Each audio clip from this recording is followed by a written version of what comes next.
Warahmatullahi wabarakatuh. Halo semuanya, perkenalkan nama saya Kayla Bilqis dari Prodi Pendidikan Teknik Bangunan Angkatan 24 dari Universitas Pendidikan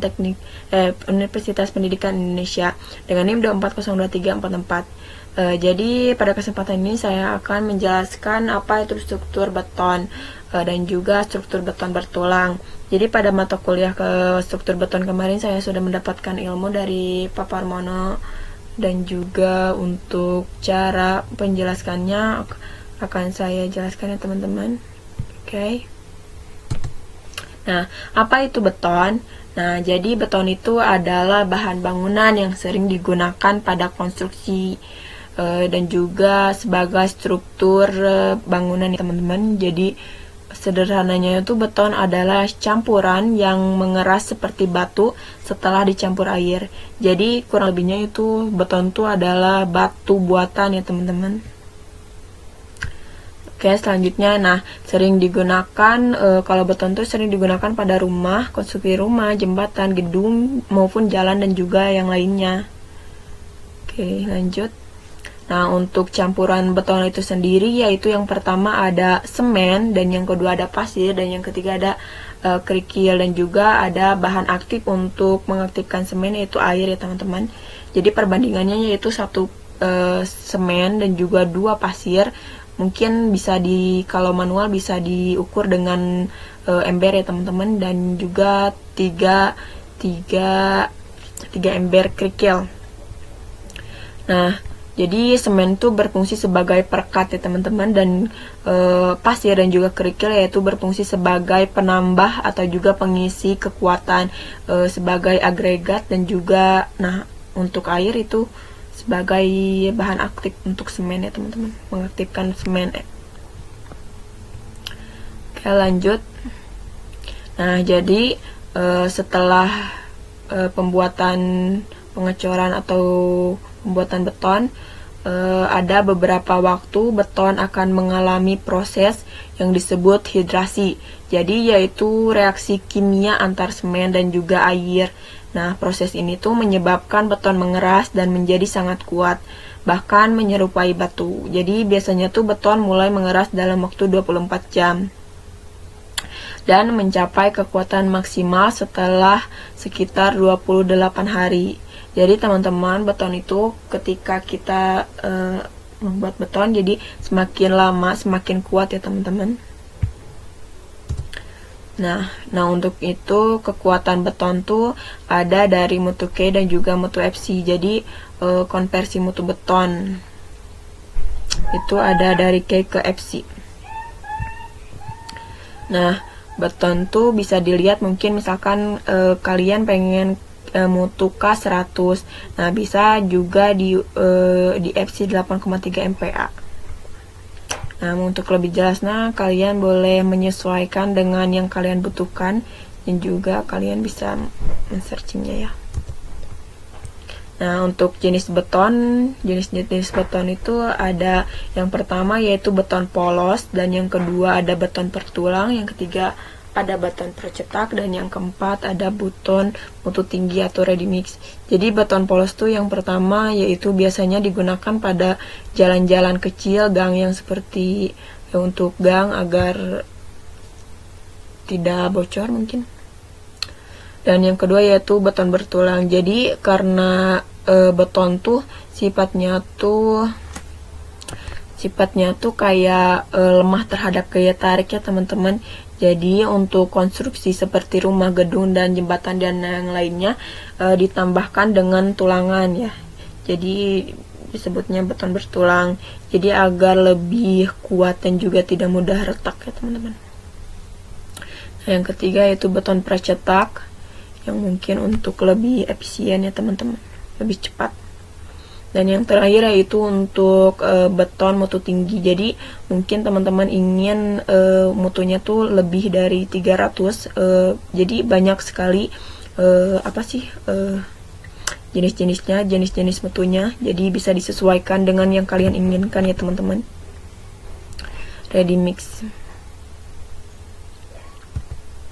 Nah, selanjutnya yaitu jenis-jenis uji beton. Jadi yang pertama ada compression test, yang kedua ada hammer test, dan yang kedua ada core drill, yang keempat ada slam test, dan yang kelima water permeability, yaitu yang kelima ada water permeability, dan yang keenam yaitu uji kuat lentur atau flexure concrete. Nah, jadi yang pertama atau compression test yaitu pada uji ini bentuknya itu berbentuk silinder, kubus, dan juga ditekan menggunakan mesin tekan hingga beton hancur. Dari pengujian ini diperoleh nilai kuat tekan beton. Nah, selanjutnya yaitu hammer test. Nah, hammer test itu pengujiannya dilakukan dengan memukul permukaan beton menggunakan alat hammer ini, dan juga pantulan dari alat tersebut digunakan untuk memperkirakan kuat tekan betonnya. Nah, yang ketiga yaitu core drill. Nah, untuk core drill yaitu metodenya itu pengambilan sampel beton langsung dari struktur yang sudah jadi. Nah, seperti ini ya teman-teman. Jadi sampel beton berbentuk silinder diambil menggunakan mesin berembus khusus. Nah, kemudian diuji kuat tekannya di laboratorium. Nah, uji ini memberikan hasil yang lebih akurat dibandingkan yang hammer test ini ya teman-teman. Namun bersifat merusak sebagian struktur bangunan. Nah, yang keempat yaitu slam test. Nah, slam test itu merupakan uji beton segar. Jadi tujuan uji ini adalah untuk mengetahui tingkat kelecakan atau workability beton. Jadi pengujian ini dilakukan dengan memasukkan beton segar ke dalam cetakan berbentuk kerucut. Nah, ini ya teman-teman. Jadi kemudian cetakan diangkat secara perlahan. Selisih tinggi beton sebelum dan sesudah cetakan diangkat disebut nilai slamnya.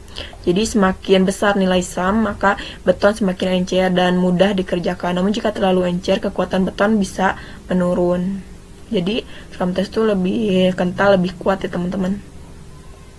Nah, untuk yang kelima yaitu water permeability test. Jadi uji ini bertujuannya itu untuk mengetahui daya tembus air pada beton. Jadi beton diberi tekanan air dalam jangka waktu tertentu untuk melihat seberapa besar air dapat menembus beton tersebut. Nah, beton dengan permeabilitas rendah berarti beton lebih rapat dan lebih tahan terhadap kebocoran serta kerusakan air. Nah, untuk yang keenam yaitu uji kuat lentur. Jadi uji kuat lentur itu dilakukan untuk mengetahui kemampuan beton dalam menahan gaya lentur atau pembekokan. Nah, pengujian ini biasanya dilakukan pada balok beton dan sering digunakan pada perkerasan jalan beton. Nah, hasil uji itu menunjukkan seberapa kuat beton menahan beban sebelum mengalami retak atau patah. Mungkin core drill, water permeability, uji kuat lentur, dan juga compression test itu dilakukannya di lab ya teman-teman. Oke, lanjut.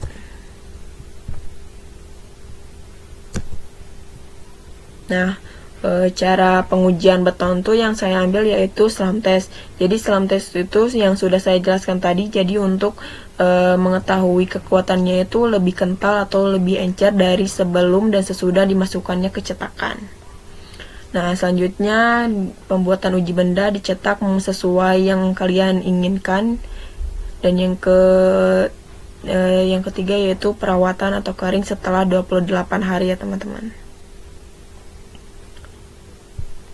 Lanjut.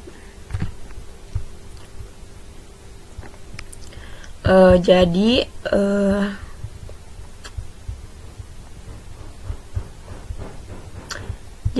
untuk dasar istilah-istilah dasar tuh yang pertama yaitu adalah FAS atau faktor air semen. Jadi FAS itu merupakan perbandingan antara jumlah air dengan jumlah semen dalam campuran beton. Jadi nilai FAS itu sangat mempengaruhi kualitas beton, begitu teman-teman. Jadi semakin banyak air, beton memang lebih mudah dikerjakan, tetapi kekuatannya itu akan lebih kecil atau juga menurun. Sebaliknya jika air terlalu sedikit, beton menjadi sulit dicetak. Nah, yang kedua yaitu FBI. FBI atau juga Peraturan Beton Indonesia digunakan dalam perencanaan beton dengan pendekatan elastis atau juga K. Jadi artinya perhitungan struktur diasumsikan masih berada pada kondisi di mana material itu dapat kembali ke bentuk semula setelah beban dilepas. Jadi pada metode ini biasanya digunakan. Pada video ini akan banyak yang kepotong ya teman-teman, dikarenakan aplikasi recorder saya tuh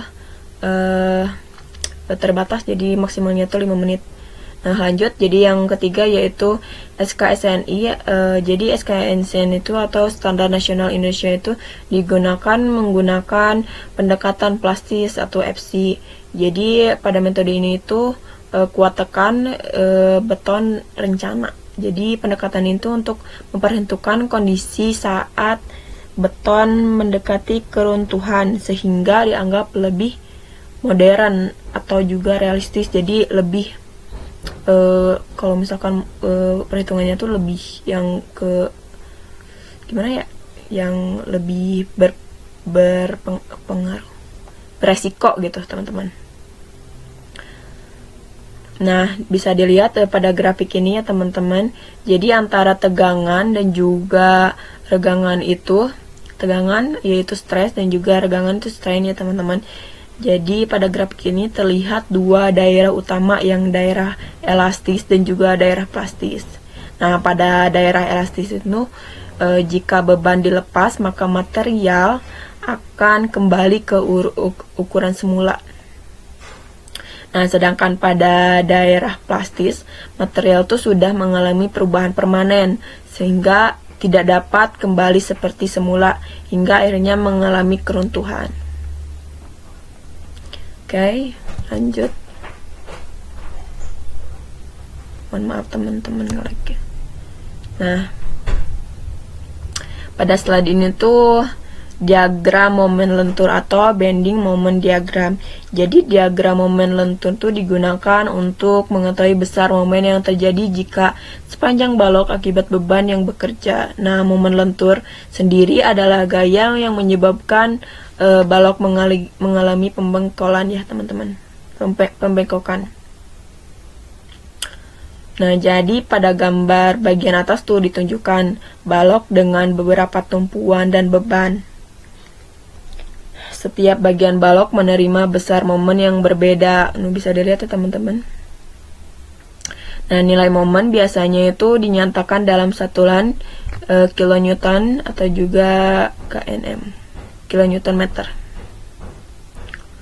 Nah, bagian yang memiliki nilai momen paling besar merupakan bagian yang paling berpotensi nih mengalami kerusakan. Nah, bisa dilihat teman-teman. Sehingga perlu diberikan tulangan yang lebih kuat. Mungkin ini ya teman-teman. Nah, pada gambar bagian bawah ditampilkan bentuk diagram momen lentur yang menggambarkan distribusi momen sepanjang balok. Jadi jika diagram yang berada di atas yaitu garis netral dan biasanya itu menunjukkan momen yang positif ya teman-teman. Nah sedangkan jika yang di bawah itu, nah yang ini ya teman-teman, yang di bawah itu, sedangkan yang di bawah itu garis netralnya tuh menunjukkan momen yang negatif. Nah sehingga diagram ini sangat penting ya. Jadi dalam perencanaan struktur karena digunakan untuk menentukan jumlah dan juga posisi tulangan pada balok agar struktur tetap aman dan juga kuat menahan beban. Nah untuk penghitungannya mungkin minggu depan akan saya jelaskan ya teman-teman. Jadi sekian penjelasan dari saya mengenai struktur beton bertulang yang saya dapatkan ilmunya dari Pak Parmono pada mata kuliah struktur beton. Oke, terima kasih. Wassalamualaikum warahmatullahi wabarakatuh.